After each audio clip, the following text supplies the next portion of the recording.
एसटीभी टकका साथमा विशेषज्ञ चिकित्सक सहित सुविधायुक्त अस्पताल नोभा हस्पिटल प्राली धनगढी कैलाली। अत्याधुनिक तथा आरामदायी फर्निचरको एकमात्र showroom Bhairav furniture and trading Dhangadhi main road, the रुबस होटल धनगढी 2 बैया बेहडी। सुदूरपश्चिमकै अत्याधुनिक सुविधा सम्पन्न अस्पताल निसर्ग हस्पिटल तथा रिसर्च सेन्टर प्राली Dhangadhi Hasanpur. Reliable Nepal Life Insurance Limited. Reliable forever. Gyaneshwar Kathmandu. Hotel Flora Dhangadhi 3 Chatakpur. Padma अस्पताल प्राली अत्तरिया कैलाली।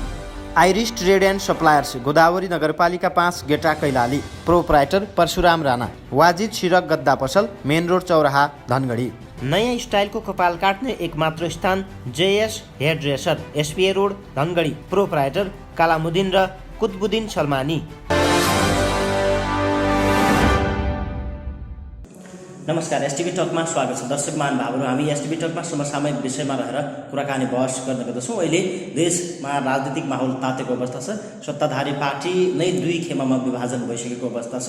एकातिर सरकारमा रहेको दल नेपाल कम्युनिस्ट पार्टी नेकपाको प्रधानमन्त्री निकट दल समूह भने सरकारमा रहेको छ भने उसको तल्लो तहको व्यक्तिहरू सरकारको समर्थनमा, प्रधानमन्त्रीको समर्थनमा छन् भनेपछि अर्कोतर्फ पुष्पकमल दाहाल प्रचण्ड तथा माधव कुमार नेपाल समूहले सडक सङ्घर्षका कार्यक्रम गरिरहेका छन्। प्रधानमन्त्रीले संसद नै विघटन गरिसकेको अवस्थामा असंवैधानिक कदम चालेको भन्दै सडक सङ्घर्षका कार्यक्रमहरू छन्। यो प्रभाव सुदूरपश्चिम प्रदेशमा पनि परेको छ। सुदूरपश्चिम प्रदेशमा नेकपाको बहुमतको सरकार थियो। त्योसँगै त्यसपछि दाहाल नेपाल समूहको टिमले सुदूरपश्चिम प्रदेशको भौतिक पूर्वाधार विकास मन्त्री पठान सिंह बोहरालाई पदबाट पदमुक्त गरिसकेको अवस्था छ। पछिल्लो समय अब सुदूरपश्चिमको राजनीति कतातिर मोडिन्छ, यो विषयमा हामी कुराकानी गर्नेछौँ। आज हामीसँग हुनुहुन्छ मुख्यमन्त्रीले पदमुक्त गरेका निवर्तमान भौतिक पूर्वाधार विकास मन्त्री पठान सिंह बोहरा। मान्यता स्वागत छ। धन्यवाद। तपाईँलाई सुरुमा त पदमुक्त गरेकै पनि कसरी तपाईँ पदमुक्त हुनुभयो, मुख्यमन्त्रीले कसरी सुरुमा जानकारी भयो, कारण के थियो? त्यो नै मलाई जानकारी प्राप्त भएको छैन। अहिलेसम्म पनि मलाई त्यो एउटा औपचारिक रूपले यस कारणले, यो कारणले तपाईँलाई पदमुक्त गरिएको छ भनेर भनिएको छैन। न त्यो मौखिक रूपमा भनिएको छ, न कुनै त्यस्तो औपचारिक पत्र मार्फत मैले जानकारी पाएँ। अहिलेसम्म पत्र पनि आएको छैन। मलाई त्यो जानकारी छैन। अनि कसरी थाहा पाउनुभयो? के कुराले बुझियो? तपाईँ त काठमाडौँ हुनुहुन्थ्यो, सायदै शपथ ग्रहणकै लागि काठमाडौँ जानुभएको थियो त्यो बेला। हो, अब पार्टी केन्द्रीय कमिटीको सदस्यमा पार्टीले मनोनित गरिसकेपछि मैले त्यो केन्द्रीय कमिटीको सदस्यको पदको शपथ पनि लिएँ। त्यही सिलसिलामा म मन्त्रालयको काम विशेषले पनि त्यता काट्नु गएको हो। त्यही सिलसिलामा मैले 14 गतेको दिनमा मैले पदमुक्त भएको जानकारी मिडियाबाटै जानकारी पाएँ होइन। र अब त्यो मिडियाबाट जानकारी पाइसकेपछि मैले त्यसको पुष्टि के हो त भनेर चाहिँ बुझेँ। त्यो अनुसारै मिडियामा जसरी आएको छ त्यो चाहिँ सही हो भन्ने कुरा भयो। तर मलाई चाहिँ सम्बन्धित ठाउँबाट होइन यसरी चाहिँ तपाईँलाई अब यसरी भनौँ न, माननीय मुख्यमन्त्रीले नै यस कारणले अथवा यसो चाहिँ निष्कर्षमा पुगेर मैले यसो गरेँ भनेर चाहिँ त्यस्तो मलाई अहिलेसम्म जानकारी गराउनु। तपाईँले बुझ्ने प्रयास गर्दा जवाब के पाउनुभयो? जवाब केही पनि पाएको छैन मैले त। अब त्यसपछि त्यो सबै प्रश्न भइसकेपछि मैले बरु उहाँलाई धन्यवाद भनेको छु। किनभने अब पदमुक्त गर्ने बेलामा अथवा अहिलेसम्म जसो 3 वर्ष हामीले काम गऱ्यौँ सँगसँगै होइन, यो काम कुराको सन्दर्भमा त कमसेकम मलाई के लाग्छ भने मैले राम्रै काम गरेको थिएँ। राम्रै कामहरू भइ पनि रहेको छ, त्यो सबैले जानकारी छ, सार्वजनिक ढङ्गले जानकारी छ। त यो कामका निम्ति म तपाईँलाई धन्यवाद दिन्छु। अब म चाहिँ यसो निष्कर्षमा पुगेर तपाईँलाई पदमुक्त गरेँ भन्दा पनि भइहाल्थ्यो, तर त्यसो त भन्नु भएन तपाईँले। तर भनेर मैले फरक टिमको भएकै कारणले पदमुक्त गरियो। त्यसो भएपछि अब मलाई त्यही लाग्छ। किन भन्दाखेरि मैले 9 गते नेपाल कम्युनिस्ट पार्टी नेकपाको केन्द्रीय सदस्यको पदको चाहिँ शपथ लिएँ। तर म यसलाई कुनै गुटको अथवा फरक धारको म त्यो भन्ने पक्षमा छैन, त्यो म स्वीकार्ने पक्षमा छैन। किन भन्नुहुन्छ भने नेपाल कम्युनिस्ट पार्टी नेकपाको नेतृत्व, मूल नेतृत्व अथवा पहिलो अध्यक्ष केपी शर्मा ओली हो, जो प्रधानमन्त्री सम्माननीय प्रधानमन्त्री केपी शर्मा ओली हुनुहुन्छ। उहाँले मलाई शपथ खुवाउनु भएको त्यो केन्द्रीय कमिटीको सदस्यको। अब त्यो गुट या फरक मत अथवा फरक धार आदि इत्यादि भन्ने गरिएको छ, तर यो कुरासँग म सहमत छैन। फरक भनेको त फरक धार भनेको अथवा चाहिँ गुट भने पनि त्यो मूल पार्टीबाट अलिक टाढा गएर बस्ने होइन, तल तल सडकमा गएर बस्ने उहाँहरूलाई भन्न सकिएला, जसले पार्टीलाई कमजोर बनाउने, जुन अस्थिरता सिर्जना गर्ने होइन, जुन चाहिँ सरकारले गरिरहेका काममा अवरोध गर्ने, अनि विपक्षीले होइन सत्ता पक्षले नै संसदमा अविश्वास प्रस्ताव दर्ता गर्छ। यो कहीँ दुनियाँमा नभएको यस्तो कामहरू हाम्रो नेपालमा भएको छ। यो कारणले गर्दाखेरि त्यो यो फरक गुट फरक धार होइन, मैले नेपाल कम्युनिस्ट पार्टी नेकपाको केन्द्रीय सदस्यको पदको शपथ चाहिँ उहाँभन्दा फरक धार पऱ्यो त्यो भएको कारणले भन्नु। अब मैले भन्दाखेरि म त्यसो भन्छु, उहाँहरूले अथवा बाहिरबाट भन्दाखेरि त्यसो भनिएला, तर अहिले पनि नेपाल कम्युनिस्ट पार्टी नेकपाको मूल नेतृत्व केपी शर्मा ओली हो। हामी त्यो पार्टीमा आएको छौँ। पछिल्लो समय त्यसपछि प्रदेशकै आर्थिक मामिला तथा योजना मन्त्री झपट बोहरा पनि त्यही टिम, अब तपाईँको त्यही टिम भनौँ, त्यो टिमको केन्द्रीय सदस्य उहाँ पनि हुनुभएको छ। तपाईँले चाहिँ पदबाट पदमुक्त गरियो, उहाँलाई चाहिँ अहिलेसम्म गरिएको छ, के छ त्यो भित्र केही रहस्य थियो कि?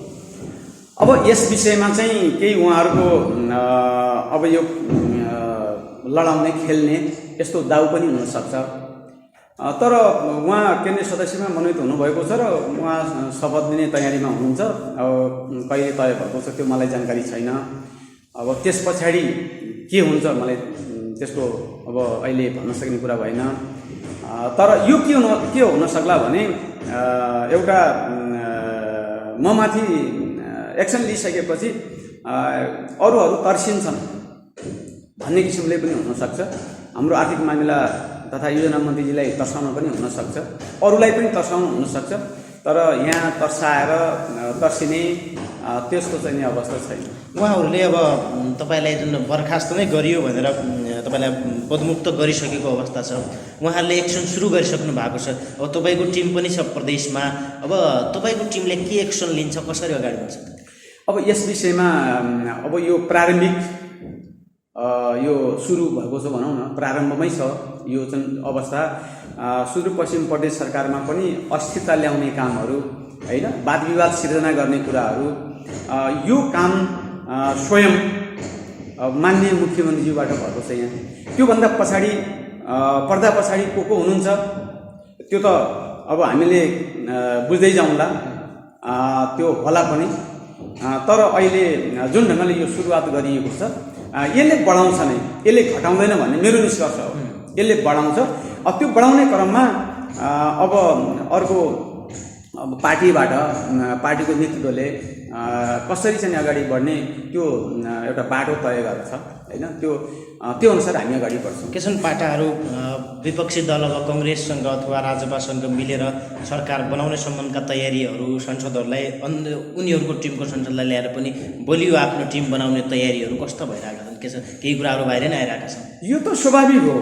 अब यो चाहिँ जुन 2/3 बहुमतको नेपाल कम्युनिस्ट पार्टी नेकपाको सरकार थियो, त्यो सरकारलाई खुदै त्यही भित्रबाट कमजोर बनाउने, आफै कमजोर बनाउने, त्यसलाई विभाजन गर्ने, विभक्त गर्ने खेलहरू अगाडि बढिसकेपछि अब त्यहाँ अब अरू पक्षहरू, प्रतिपक्ष अरू पक्षहरूसँग पनि यो संवाद गर्ने कुराहरू अथवा छलफल गर्ने कुराहरू त्यो त स्वाभाविक रूपले अगाडि बढ्ला। एउटा कुरो जुन अब कङ्ग्रेससँग सहकार्यमा कङ्ग्रेसलाई नै मुख्यमन्त्री दिने गरी पनि यो टिमले तयारी गरिरहेको छ, सरकार बनाउने भन्ने कुरो बाहिर आइरहेको छ, त्यो सम्भव कतिको छ, सफल भइन्छ त्यसमा?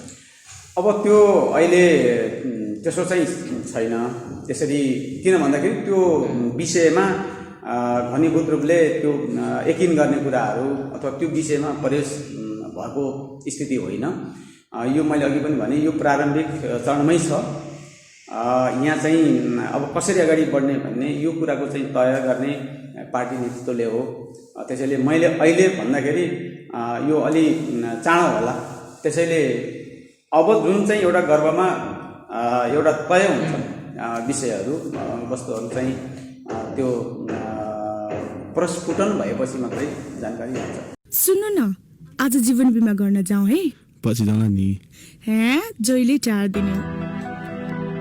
एकछिन के भयो भने? पानी प्यास लाग्यो क्या छोरीलाई। ल जाउँ त जाउँ।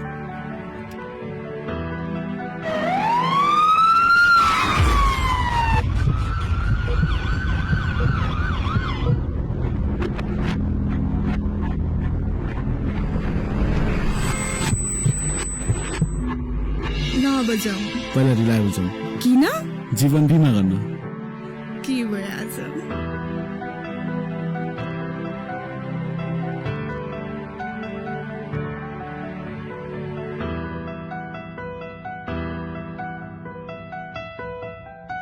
जीवन बिमा जरुरी छ। हामीले रिलायबल नेपाल लाइफ इन्सुरेन्समा जीवन बिमा गर्यौं। न्यूनतम शुल्कमा अधिकतम आर्थिक सुरक्षा। रिलायबल नेपाल लाइफ इन्सुरेन्स, सधैँभरिलाई। प्रदेशको महत्त्वपूर्ण मन्त्रालयले सम्हाल्नु भएको करिब 3 वर्ष पुग्नै लाग्यो। त्यो अब अहिले तपाईँलाई जुन पदमुक्त गरियो, यो बेला कस्ता योजनाहरूलाई कार्यान्वयनमा गए, के अहिले कार्यान्वयनको प्रक्रियामा छन्, कस्तो उपलब्धि प्राप्त गर्नु? अब यो अवधिमा मैले मन्त्रालयको नेतृत्व गरिरहँदा हामीले चाहिँ बहुत ठुलो चाहिँ आयोजनाहरू, जस्तो सडक एकमा भन्नुहुन्छ भने हामीले यो 9वटै जिल्लाहरूमा त्यो जिल्ला भएर एउटा जिल्ला भएर 2वटा 3वटा जिल्लाहरू 4वटा जिल्लासम्म चाहिँ भएर जाने सडकहरू हामीले प्रदेश गौरवको सडकहरूमा अगाडि बढाएका छौँ। ती सडकहरूमा धेरैजसो कालोपत्तेको काम अगाडि बढेको छ, ठेक्का लागेर कामहरू अगाडि बढेको छ। त्यसै गरी सडकहरूको चाहिँ स्तरोन्नति गर्ने कुराहरू अगाडि बढेको छ। त्यसै गरी हाम्रो अब सडकतर्फ पनि प्रदेशको आयोजनाको रूपमा एक थरी छ भने अर्को सङ्घीय सरकारले प्रदेश सरकारलाई हस्तान्तरण गरेका आयोजनाहरूमा पनि कामहरू अगाडि बढेको छ। त्यो काम पनि हामीले चाहिँ हेरिरहेका छौँ। त्यसमा चाहिँ कालोपत्ती गर्ने कामहरू पनि छ। अब त्यो कामहरू अगाडि बढेको छ। त्यसमा बजेटको पनि अभाव छ। हामीले त्यो बजेटको पनि माग गरेका छौँ सङ्घीय सरकारसँग। अब त्यो प्रक्रिया फेरि पनि अगाडि बढ्ला। त्यसै गरी हामीले एउटा महत्त्वाकांक्षी योजनाको रूपमा जलविद्युत आयोजनाको काम हामीले अगाडि बढाएका छौँ। त्यसको पूर्वाधार तयार गर्ने, त्यसको चाहिँ अब यो विस्तृत परियोजना प्रतिवेदन तयार भइसक्छ। अब यो वर्ष हामी केही महिना त्यो गरिसक्ने हो। त्यसमा चाहिँ लागेका थियौँ। त्यो पनि अगाडि बढ्ला। त्यसै गरी अब अरू त यो सडक पुलहरू, झोलेङ्गे पुलहरू, खानेपानी, सिँचाइको भवन आवासतर्फ यो जनता आवास कार्यक्रमहरू, यस्ता थुप्रै आयोजनाहरू हाम्रो अगाडि बढिरहेको छ। सायद यदि योजनाहरूकै लागि काठमाडौँ जानुभएको थियो क्या, फर्किने बेलै पदमुक्त भइयो? हो, म काठमाडौँ जाने मैले पार्टीको केन्द्रीय कमिटीको शपथ लिने कुरा एउटा भयो नै, तर मुख्य काम चाहिँ मेरो किन भन्दाखेरि 1 महिना अघिदेखि तय गरिएको कार्यक्रम थियो। हामी मन्त्रालयको सचिव र म आफै दुवैजना गएर त्यो विवरणहरू चाहिँ फाइलहरू तयार गरेर सङ्घीय अर्थमन्त्रीज्यूसँग त्यो विषयमा छलफल गर्ने, प्रधानमन्त्रीज्यू छलफल गर्ने कुरा थियो। त्यो तय भए अनुसारै म चाहिँ काठमाडौँ गएको। अब त्यो काम उल्झनमा पर्यो। अब यस्तो किसिमको चाहिँ परिस्थिति सिर्जना भएपछि अब त्यो अगाडि कसरी बढ्छ अब त्यो त हेर्न बाँकी रह्यो। तर जोस् म एउटा काम विशेषले नै काठमाडौँ गएको थिएँ।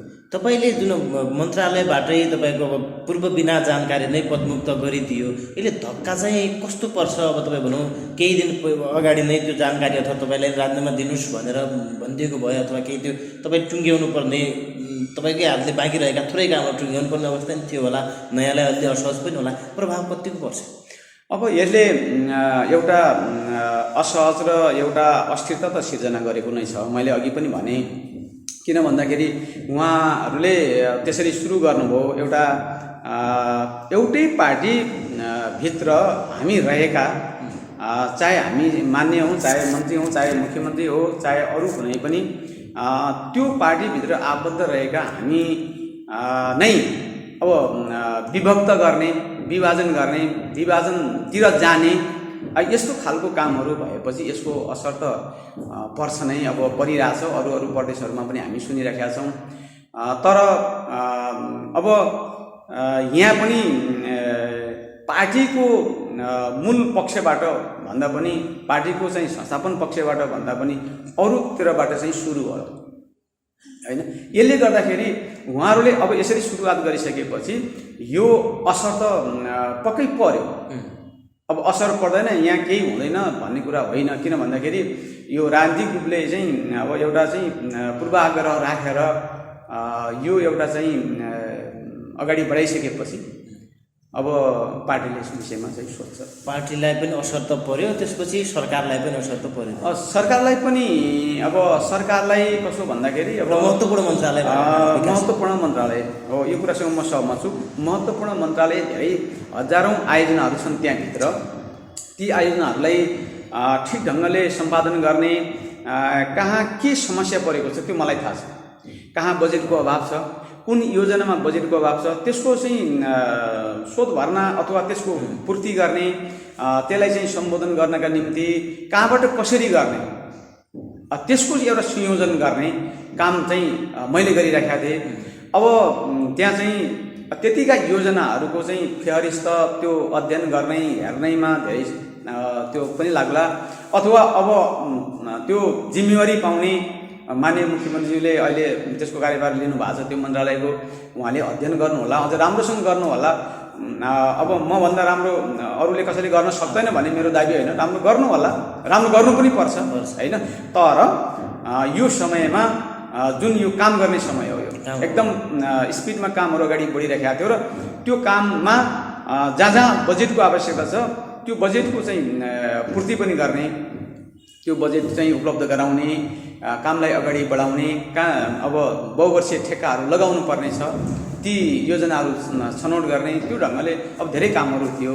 त्यो काममा चाहिँ अब केही समय त्यस्तो अलमल हुनसक्छ, अलमल हुनु हुँदैन, अलमल नगरिकन अगाडि बढाउनुपर्छ भन्ने हो मेरो त। अन्ततिर छौँ यो समयमा मन्त्रालय सम्हालेको यो करिब 3 वर्षको समयमा कस्तो साथ पाउनुभयो, कति चुनौती खेप्नु पर्यो, कसरी अगाडि? अब मैले यो 3 वर्षको अवधिमा धेरै पक्षबाट भनौँ अथवा चाहिँ मन्त्रालयकै पनि टिमबाट तलको डिभिजनदेखि लिएर मन्त्रालयसम्मको एउटा जुन टिम थियो हाम्रो, त्यो टिमले अत्यन्त सपोर्ट सहयोग मैले प्राप्त गरेको थिएँ। त्यस कारणले पनि मैले पनि एउटा चाहिँ कन्भिन्स गरेर आफ्नो टिमलाई काम गराउन सफल भएको थिएँ। म यसमा अत्यन्त चाहिँ सन्तुष्ट छु, अत्यन्त खुसी पनि छु म। किनभने मैले भन्ने गरेको छु, मैले मिडियामा पनि भनेको छु, अरूतिर पनि भनेको छु कि गत सालको चाहिँ वार्षिक प्रगतिमा हाम्रो मन्त्रालय सबैभन्दा धेरै प्रगति गर्ने झन्डै 89% हामीले चाहिँ त्यो प्रगति प्राप्त गरेका थियौँ, त्यो प्रतिशत हामीले प्राप्त गरेका थियौँ। अब त्यो कुराले पनि मैले आज मन्त्रालयबाट बिदाबारी हुँदाखेरि पनि त्यसलाई मिट गर्ने गरी, त्यसलाई क्रस गर्ने गरी गर्नुहोला भनेर मैले त्यहाँ भनेको छु। त्यसैले यो अवधिमा मैले एउटा त्यो पक्ष, एउटा चाहिँ काममा सहज ढङ्गले अगाडि बढ्ने एउटा चाहिँ त्यो काम भयो। अब अप्ठ्याराहरू पनि भए, योजना छनौट गर्ने सुरुवाती चरण थियो। अब यो प्रदेश सरकार स्थापना भएपछि 6 महिना त केही पनि देखिएन, वर्ष दिनसम्म त एकदमै के हो कसो हो यो प्रदेशको संरचना भन्ने पनि भयो, यो संहिता के हो, यस्तै हो त संहिता भन्ने पनि भयो। तर जब हामीले अर्को वर्षबाट अलिक काम गर्न सुरु गऱ्यौँ र त्यो पनि खास गरिकन जनताले बुझ्ने भनेको यो पूर्वाधार त विकास भनेको सडक नै हो, बिजुली नै हो, अथवा चाहिँ यो सिँचाइ नै हो, खानेपानी नै हो, स्कुल आदि इत्यादि भवन, यस्तो कुराहरूलाई बढी ध्यान दिँदो रहेछ। बढी त्यो प्रति आकर्षित हुँदो रहेछ। किन भन्दाखेरि हाम्रा सडक भए पनि ती साँघुरा सडकहरू छन्, तिनलाई हामीले चौडा बनाएर अहिले आहा प्रदेश सरकारका चाहिँ सडक भनेर चाहिँ तिनको पहिचान बनेको छ। अब कालो पत्रे पनि हुँदैछ होइन, त्यो एउटा कुरा भयो। अर्को कुरा हामीले नदी नालाहरूमा चाहिँ सडक पुल नभएर मान्छे झोलैङ्गे पुलहरू नभएर खोला नालाहरूमा नदीहरूमा मान्छेको वर्षेनी जीवन होइन जाने अब ज्यान गुमाउनु पर्ने स्थिति हो। त्यो चाहिँ धेरै हामीले चाहिँ अगाडि बढाएका छौँ। त्यसलाई त्यो झोलुङ्गे पुल र सडक पुलहरूको निर्माणको क्रम पनि त्यति नै अगाडि बढाएको छ। त्यसैले अब चाहिँ प्रदेश सरकार अब राम्रो गर्यो, अगाडि बढाएको काम देखियो भन्ने चाहिँ कुरा अहिले जनताले पनि महसुस गरेका छन्। यो कुराले पनि मलाई अत्यन्त खुसी छ। तर सरकारले योजना बनाउने कुरामा अझै पनि कतिपय कमी कमजोरीहरू छन्। जस्तो मैले एउटा अत्यन्त अब तिक्ततापूर्ण चाहिँ तितो अनुभव, यो चालु आर्थिक वर्षको बजेट बनाउने बेलामा माननीयहरूलाई यो यति करोड यति उति करोड भनेर चाहिँ जुन बजेट बाँड्ने योजना बाँड्ने खालको कुराहरू त्यतिखेर भएको थियो। त्यो कुरा चाहिँ मैले त्यो कुरालाई स्वीकार गरेको थिएन। तर पनि हामीले पूर्वाधार विकास कार्यक्रमका माध्यमबाट 3 करोड निर्वाचन क्षेत्र दिने गरिएको छ। नियमित रूपले वार्षिक बजेटमा यस्तो खालको चाहिँ यसरी योजनाहरू बनाइनु हुँदैन।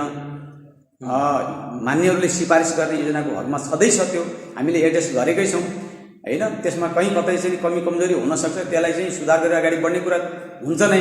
तर यस्तो ढङ्गले चाहिँ योजना बजेट चाहिँ छर्ने, धेरै ठुलो सङ्ख्यामा योजनाहरू बनाउने अनि त्यसलाई सम्पादन गर्ने कर्मचारी पनि चाहिन्छ, प्राविधिकहरू इन्जिनियर प्राविधिक कर्मचारीहरू चाहिन्छ। हामीसँग हाम्रो मेन पावर जनशक्ति कम छ। अब यो कुरालाई ख्याल गरेर हामीले बनाउनु पर्ने हुन्छ र प्रदेश सरकारले प्रदेश स्तरीय योजनाहरू बनाउनुपर्छ, मेगा प्रोजेक्टहरू बनाउनुपर्छ, ठुला योजनाहरू बनाउनुपर्छ। साना योजना बनाउनका निम्ति त वडाले, नगरले अथवा गाउँले, स्थानीय तहको सरकारले चाहिँ बनाइरहेको छ र त्यसमा चाहिँ प्रदेश सरकार अलमलिनु हुँदैन भन्ने यो मेरो चाहिँ अनुभव रह्यो। समयका लागि धेरै धेरै धन्यवाद। दर्शक महानुभावहरू, आजको एसटिभी टकमा हामीसँग हुनुहुन्थ्यो भर्खरै पदमुक्त गरिएका सुदूरपश्चिम प्रदेशका भौतिक पूर्वाधार विकास मन्त्री पठान सिंह बोहरा। उहाँसँग हामीले समसामयिक राजनीतिक अवस्थामा अब कसरी अगाडि बढ्छ, नेकपा सुदूरपश्चिम प्रदेश कमिटीसँगै प्रदेश सरकारमा रहँदा उहाँले गरेका काम र अनुभवका विषयमा कुराकानी बहस गर्यौँ। एसटिभी टकसँगै आजका लागि समय पनि सकियो। प्रविधिमा सहयोग गर्ने सम्पूर्ण सहित म दिनेश विष्ट पनि बिदा हुन्छु। नमस्कार।